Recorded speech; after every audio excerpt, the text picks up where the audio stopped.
Good morning and welcome to Reform UK's press conference about the cladding scandal, which is so topical at the moment.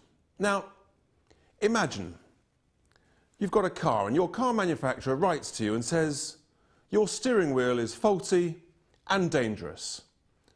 But it's not their fault. Oh no, it's the supplier's fault.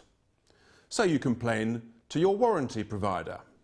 And the warranty provider says, but because someone else inspected the car at delivery, you, the customer, are at fault, and you must pay for its replacement or you may die. This is the essence of the cladding scandal. The only person not at fault is the homeowner, and yet they are the victims who are sometimes being forced to pay tens of thousands of pounds whilst the wrongdoers run for the hills. It's believed that over 1 million people are affected and they're forced to pay for 24-hour fire patrols, penal insurance costs. They cannot sell their homes, the value of those homes has collapsed, they face negative equity, huge bills to remedy fire and safety failures at the time of construction. And it means that knowingly, this government is forcing tens of thousands of people into bankruptcy.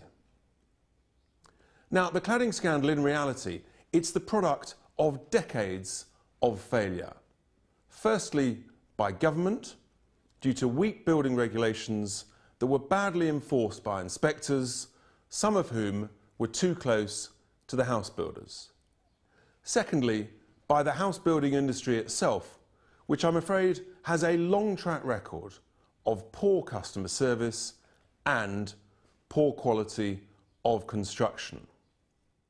But cleverly, they created a veneer of comfort by establishing an industry warranty insurance provider who were called the National House Building Council, or NHSBC, and they launched this a long time ago, back in 1936. Now, I've been involved in building new homes over 3 decades, so I've seen this firsthand over those 30 years.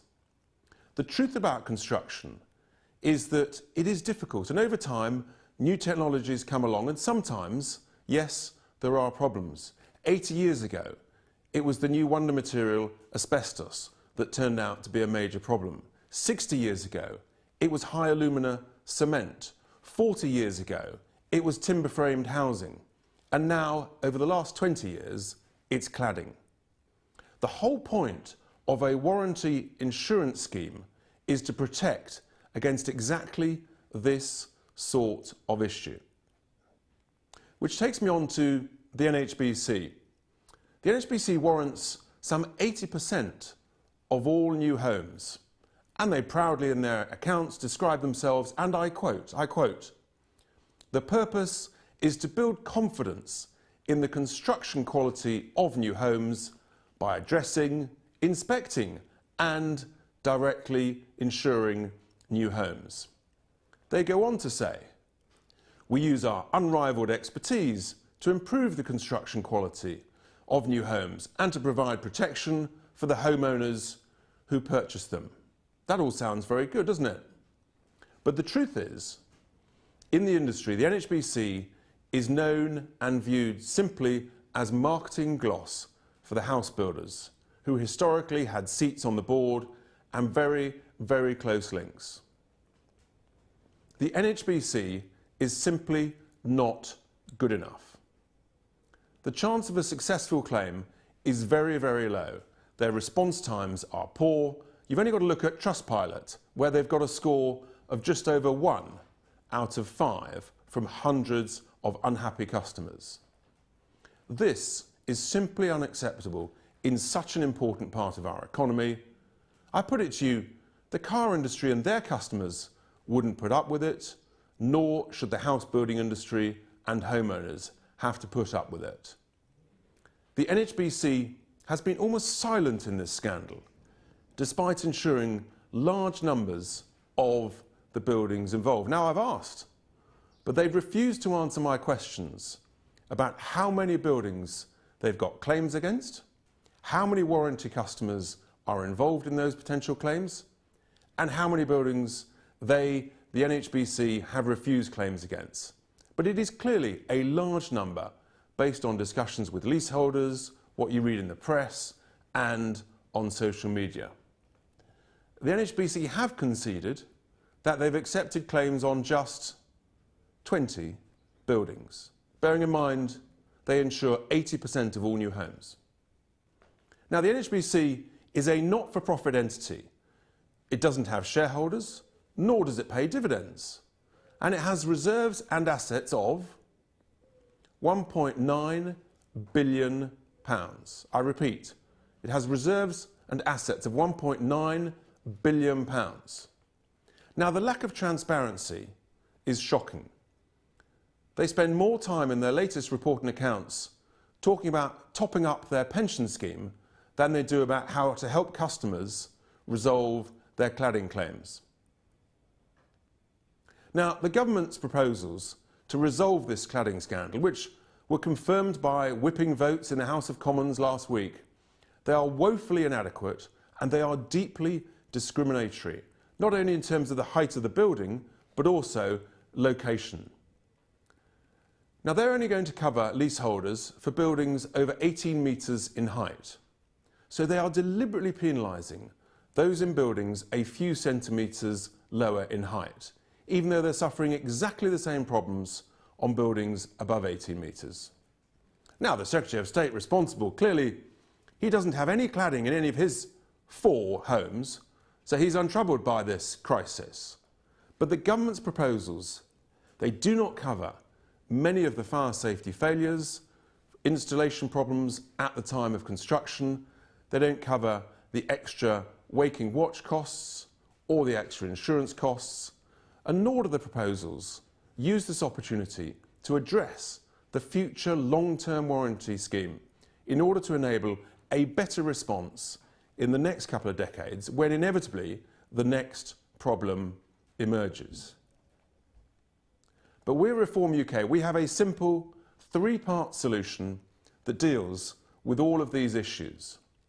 Firstly, we've got a long-term funding and warranty solution. Secondly, we've got a guarantee that leaseholders, homeowners, don't pay for cladding and fire safety related issues. And thirdly, the principle is clear. The polluter pays. The industry must pay its way. So let's look firstly at the long-term funding and warranty solution in some more detail. We believe that there should be an Act of Parliament set up that sets up a new warranty company, which would be called the New Homes Warranty Scheme. And this new company would absorb the whole of the NHSBC with its 1.9 billion of reserves and assets, and then the government would match that by injecting additional cash to create a total of £4 billion for this new warranty scheme company. And this new body will have 2 clear responsibilities. Firstly, it will take operational and financial responsibility for implementing the resolution of the cladding crisis. It will launch a compulsory new fit-for-purpose warranty scheme for all future new UK house building with a fee of 1% of the sale price, which is paid by the home builder, the house builder, not by the homeowner. The gap between the New Homes Warranty Scheme's £4 billion that I just referred to and the total cost, which of course in truth is unknown, would be met by loans from the government to the NHWS, and this will be repaid over time by the significant surplus from those ongoing new homes fees. So secondly, our proposals will guarantee that leaseholders don't pay for cladding or fire safety related items. The new body would meet the cost of these claims for all buildings, whether they were new or refurbished, that were impacted by this crisis, regardless of height or age, done over the last 25 years. and it would pay all past and future fire watch claims, all the extra penal insurance costs over the previous normal insurance cost. It would pay all verifiable, reasonable legal costs incurred so far by claimants. And then critically, it'll pay the full costs of all remedial works for poor installation or missing safety items that failed to meet the relevant standards at the time of installation or that was material of wrong specifications. And then it would also pay the full remedial cost to replace cladding materials that either shouldn't have been used in the first place or were subsequently found to be dangerous. The net result of this plan is quite rightly that no property owner, no leaseholder will suffer financial loss from these installation failures. And there must be an independent arbitrator to rule on the inevitable disputes between buildings, house builders and the new scheme. Now, house builders still in business must accept their share of the blame. They must pay the costs for the buildings that they developed over the last 25 years. And there has to be a penalty that if they don't, then they have no more planning consents issued. This ensures that the principle of polluter pays is valid in what is such a vital component, such a vital part of both our economy and, crucially, of so many people's lives. So how do we pay for all this? Well, the total cost in reality is unknown. Huge numbers have been mentioned at 10 to 15 billion pounds. And the costings are that the 1% fee for all new homes going forwards, if you assume about 200,000 new homes and the average new home sale price is about £250,000, then what you arrive with that 1% fee, you have an annual income of £500 million approximately. So depending on what the total cost is, and that will evolve, so it might take 10 to 20 years or a little bit more to repay the government loan. But it has to be done, and this is the fair and, in my view, the right and proper way.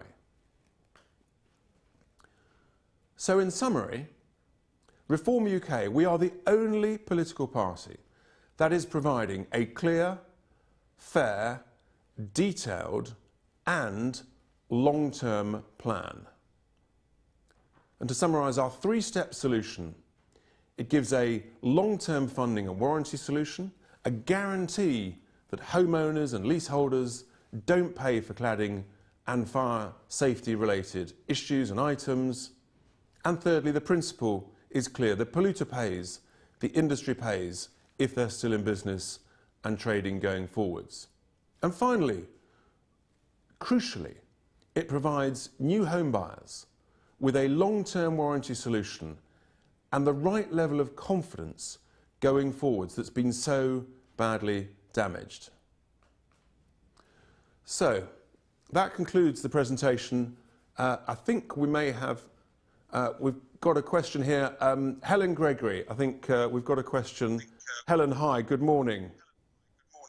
Hello, good morning, Richard. I'm sorry if my audio isn't very good. No, that's Can you fine. hear me? I hear you loud and clear. Excellent, okay.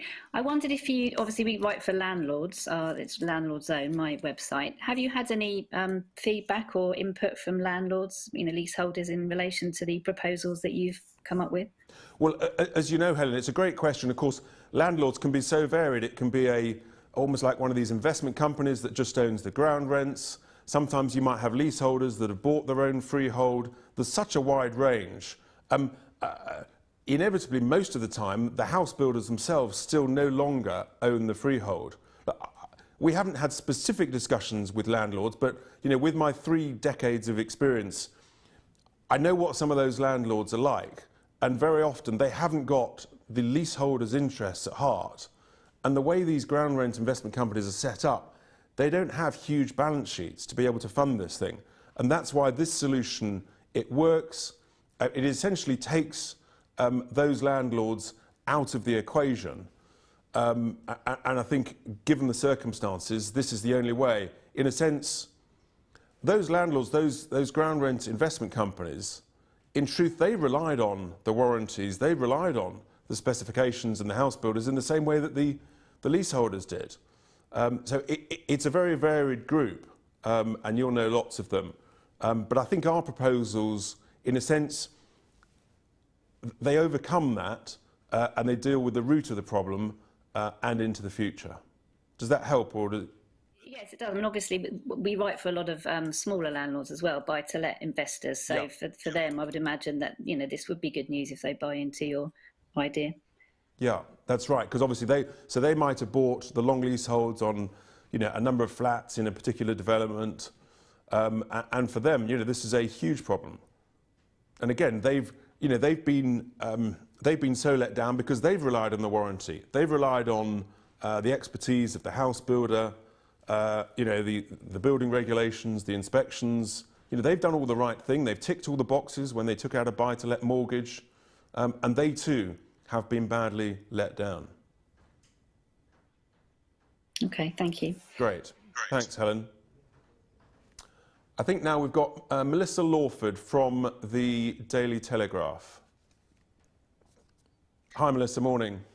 Hi, I was wondering if you could go into a bit more detail on the form of the government loans that homeowners will get before the developers pay.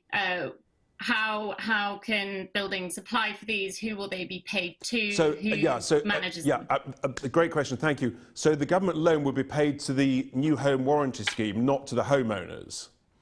Okay, so it's the scheme itself, the overarching warranty body that receives the loan from the government. So the buildings only have to apply to one place, which is the new homes warranty scheme, so that it's simple and easy to organise. So the government will loan whatever is necessary to the new umbrella body.